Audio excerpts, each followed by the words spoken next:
have been more different, my two brothers, though I loved them both. Hagan was organized and quiet, always doing the right thing, always seeing what needed to be done before anybody said anything. So it was no surprise he was always the one who thought to pick me the sweetest persimmon from the orchards.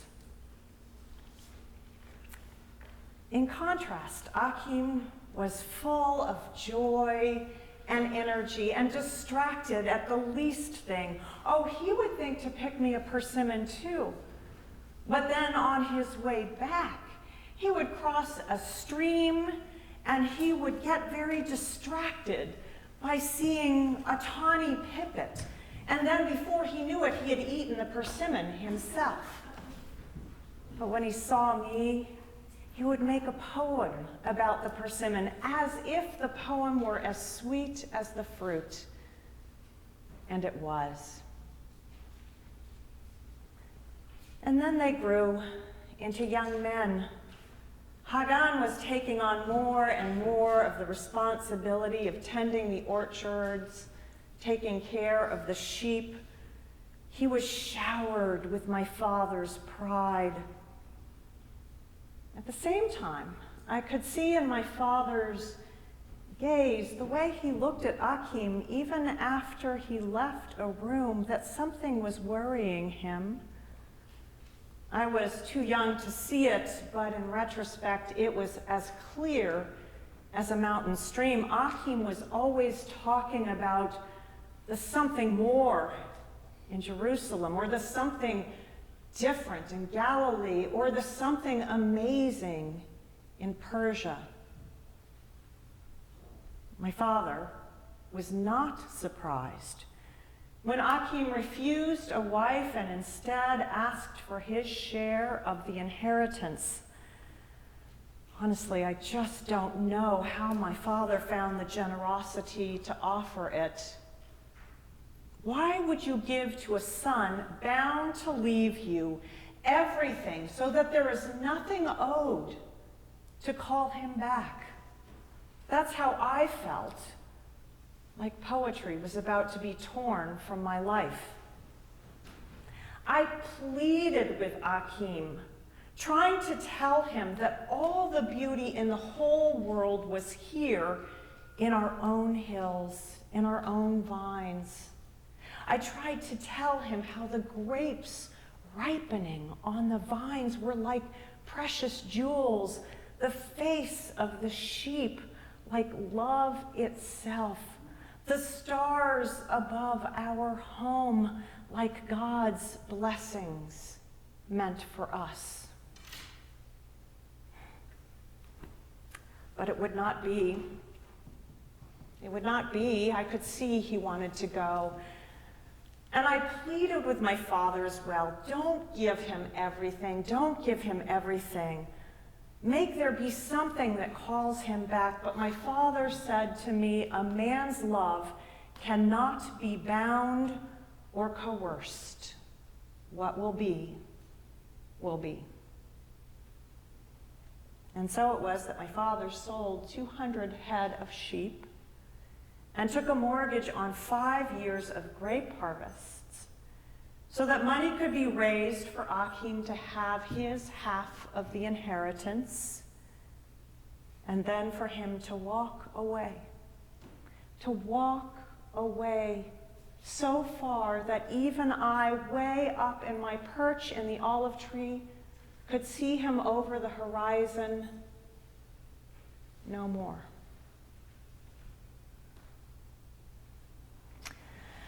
He promised to send messages, but I knew it would not happen.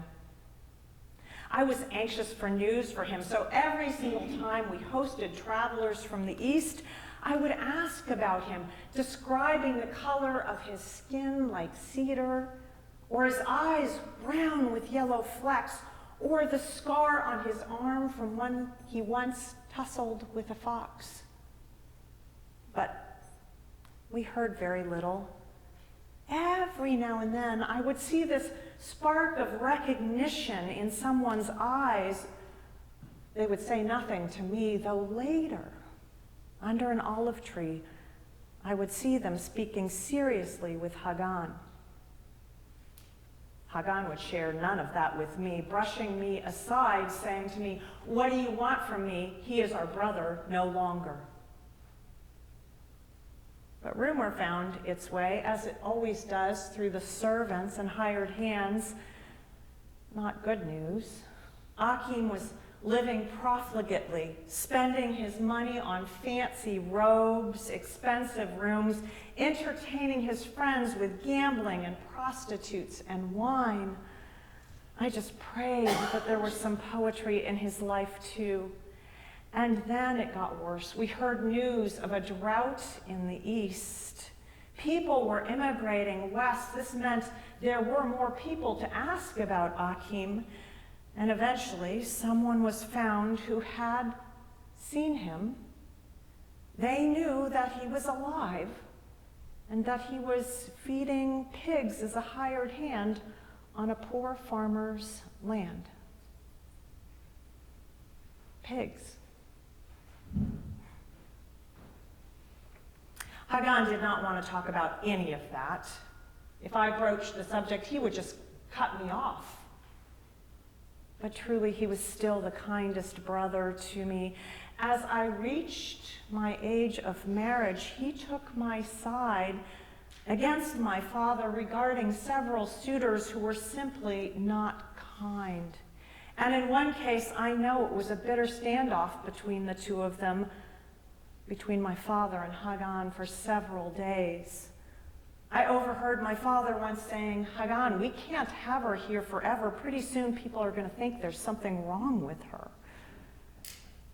But eventually a wandering Aramean was found who was full of fun and clever with his flocks, and just 3 days' journey away.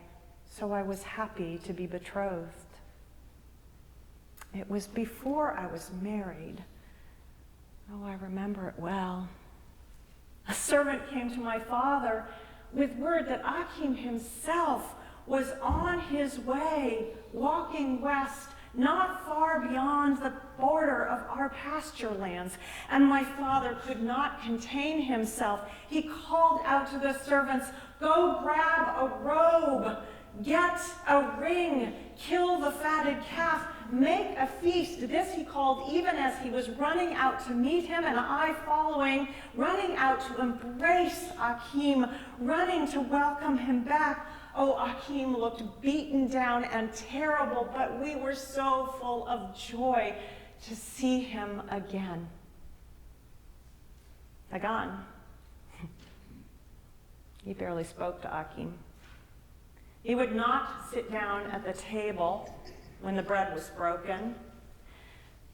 It broke my heart and confused me. To whom should I go? To my long-lost brother or to my faithful one? How could love be so divided? My father had no such equivocation. He sat right next to Achim and filled his glass before it was empty, gave him meat before he lifted a finger, asked him questions, taking in every word about his travel and his travails, his wanton ways, the quickening of his repentance, his shame, his worry that his father might not take him in, even as a servant, knowing he was so undeserving. But Hagan, oh, he seethed. He spent those feast days pruning the olive trees and pasturing the sheep. 3 days, I think, 3 days he did not sleep indoors, but kept rancorous nights with the flocks. Eventually, my father went out to him to speak with him. "What is it, Hagan?" he said. "Your brother has returned. Will you spurn him?" "But Father," Hagan said, "Father, I have been with you this whole time. I have done your work. I have never had any reason for you to be displeased with me. Yet there has been no fatted calf and no wine for me, let alone a skinny goat and sour beer that I might have a little celebration with my friends. His words hit me as true. I felt the weight of them. To be sure, my father had taken Hagan's sweet steadiness for granted.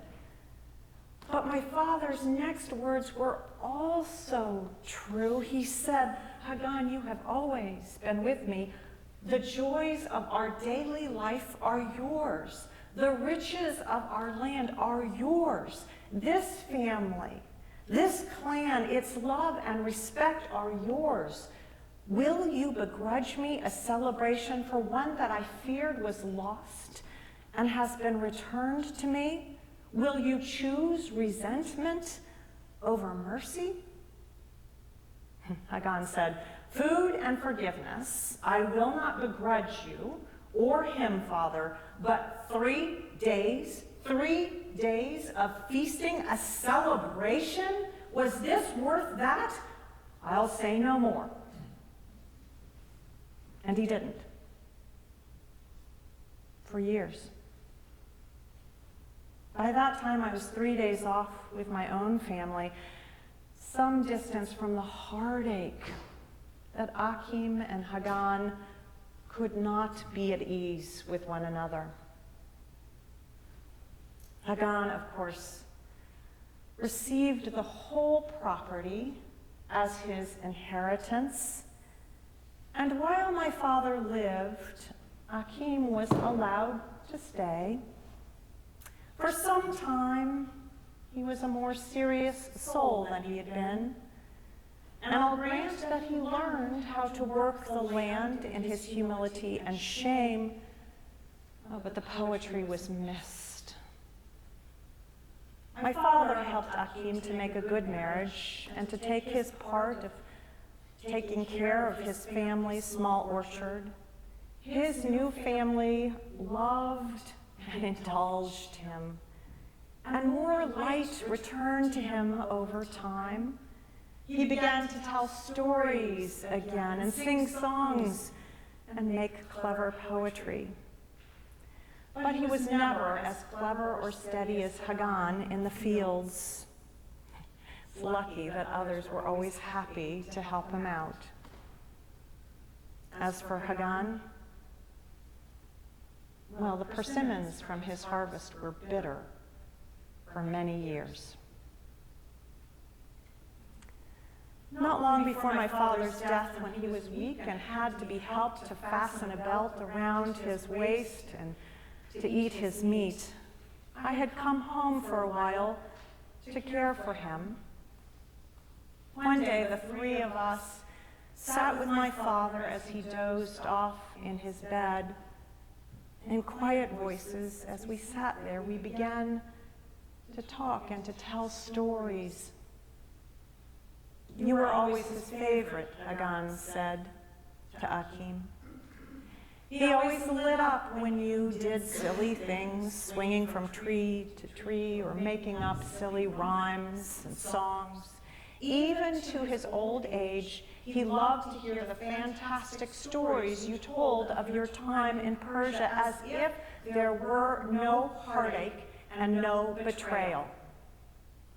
You think so, Achim said, because I saw in his eyes the warm glow of trust and respect that I could never gain, not even after all these years of doing well by my wife's family. He was so happy to have you home again, said Hagan, but he was so happy to have you home, said Achim. You did not deserve his generosity, Hagan said. No, I did not, said Achim. I sat there with tears running down my face, for I knew what neither of them could see. Achim could never grasp the steadiness of my father's love. and Hagan would never know its extravagance. My father's love was the wide field that bore fruit for both of them.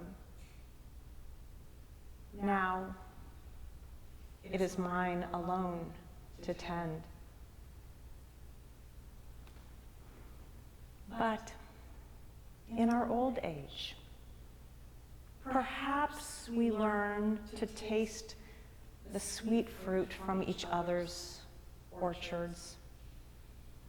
For every now and then, I see the two of them, Hagan and Achim, together under the persimmon tree, laughing.